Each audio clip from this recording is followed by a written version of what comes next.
Chaque fois que je rentre dans le stade, il y a quelques papillons qui me reviennent. Marc Sanson en a passé des heures à s'entraîner ici, dans le stade de l'Université de Sherbrooke.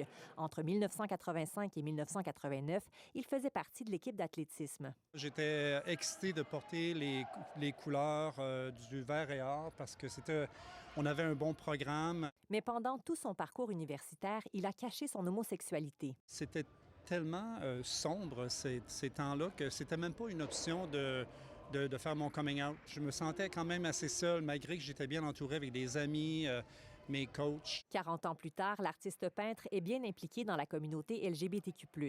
Il sait que les choses ont changé, mais se désole de constater que dans le sport, des barrières existent toujours. C'est quasiment simple d'être gay maintenant. Dans le monde trans, je trouve que c'est aberrant parce que on s'entend que pratiquer nos sports, c'est une façon de s'exprimer, une façon de s'affirmer. Et lorsqu'on met des barrières à ça, c'est vraiment...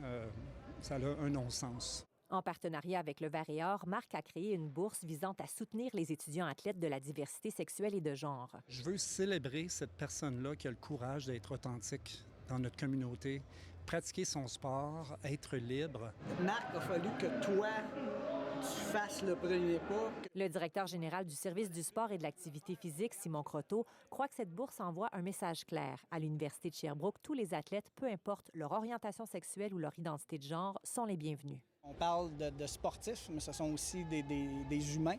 Donc, s'ils peuvent vraiment vivre leur pleine identité, le démontrer publiquement et ne pas avoir à porter de masque, bien, c'est ce qu'on souhaite. On est à l'an 1 de cette initiative-là. C'est lors de la soirée Vert et Or du 9 avril que l'athlète choisi recevra une bourse de 2 000 $. Marc Sanson a bien l'intention de renouveler ce don année après année. Ici Marie-Hélène Rousseau, Radio-Canada, Sherbrooke.